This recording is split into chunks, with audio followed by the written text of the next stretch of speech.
Lads, welcome back to Fusion YGO, and today it appears as though Pendulum players are eating good.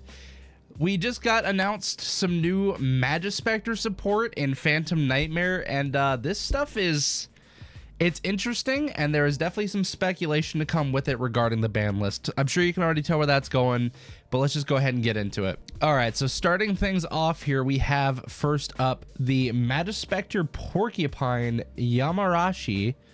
This is a Pendulum Scale 2, level 4, 1500 attack, 15 defense, not bad. You can only use the first and second monster effects of this card's name each once per turn. Okay, that's fine. During the main phase, if you control a Majespecter monster quick effect, you can special summon this card from your hand. Okay, the quick effect is interesting. Okay. I'm not entirely sure a lot of the Majespecter cards, but that seems pretty decent. And cannot be destroyed by your opponent's card effects. Your opponent can target this card with card effects. Oh, oops, I missed the second effect. If this card is normal or special summoned, you can target one Majespecter spell in your graveyard, set it. Okay, that's not bad. Okay, I guess that makes sense why it's a quick effect, so that way you can like recur spells on your opponent's turn. Okay, I can see it. Next up here is a rank 4 Majespecter Draco Wind Spellcaster Pendulum with a Pendulum Scale of 5, rank 4, 2300 attack, 2000 defense. The Pendulum effect, you can only use the Pendulum effect of this card's name once per turn. So for the Pend effect, if you have a Majespecter or Draco Slayer card in your other Pendulum zone, you can add one Majespecter card from your deck to your hand. Then you can destroy one card in your Pendulum zone. Okay, that's interesting. Just gets you a free Majespecter card. Pen summon level 4, you can Pendulum summon this face-up card from your extra deck, always strong. You can only use the first monster effect of this card's name up to twice per turn. If a monster is tributed while this monster is on the field, you can detach one material from this card to special summon one level 6 or lower wind spellcaster monster from your deck. Oh, this seems horrendous already. I don't know exactly what targets there are for level 6 or lower wind spellcaster, but I know there's been a lot of speculation already, and the fact that Unicorn is one of them means that there is a chance that we might get that guy back to 1 on this next ban list to help with this support. I don't think it'll happen just yet. I think it would happen later because this support doesn't come out until the end of October. If this card in the monster zone is destroyed by battle or card effect or tributed, you can place it in your Pendulum zone. Okay, so a lot of ways to be able to get it in the Pen zone. It's pretty good. All right, next is a Link 2 Majespecter Orthrus new. Okay.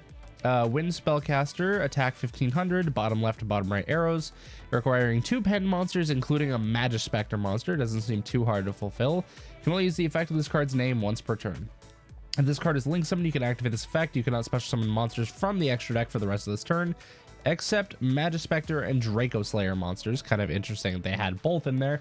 Also add up to 2 face-up Majespecter Pendulum monsters from your extra deck to your hand. Then you can add up to 2 Majespecter Pendulum monsters with different names from each other from your deck to your extra deck face up. So you're going to add scales back to your hand, set them up, and then you can pen the 2 monsters that you just put in the face up extra deck with this guy's 2 link arrows.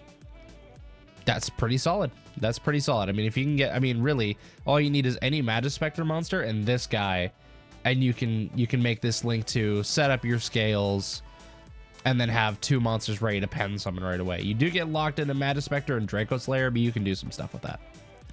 All right, we have a quick play spell here to finish things off. Majespecter Wind. You can only activate 1 card with this card's name per turn. When you activate this card, you can also tribute 1 Wind Spellcaster monster. Special summon 1 Majespecter monster from your hand or graveyard, or if you tributed a monster at activation, you can special summon it from your deck instead. Not a bad card. I mean, usually when you see effects that special from hand or graveyard, they're not like the best, but I guess having the option to tribute a monster, like being able to plus off of tributing and then special summon a monster from deck, is not bad. It just makes this not a 1 card combo. This is a 1.5 to be able to do anything. Once again, I haven't read through the rest of the Majespecter cards in a while, so it's hard to say if these cards are actually good or not. So far from the responses I've been seeing, these cards are pretty good for the deck, and especially with the speculation of our Majespecter Draco here in possibly getting Unicorn back. I was worried that it might end on something toxic, but thankfully it does not. So that is it for today's Yu-Gi-Oh support, lads. Hopefully you enjoyed this video. Let me know your thoughts on these cards down in the comments. If you're a more experienced Majespecter or Pendulum player, let me know how these cards kind of stack up in the whole lineup. I think they're pretty interesting. They have some not really unique effects, but just kind of refreshing. It's not super toxic kind of crap, and it feels interesting. I don't think it's gonna break the meta, but it could be at least a fun time for those people out there looking to play a pendulum strategy that might not be ridiculously expensive. So anyways, guys, that's all the time I got for you today. Thank you so much for watching, and as always, don't forget to like and subscribe, and remember, good fun. Have luck.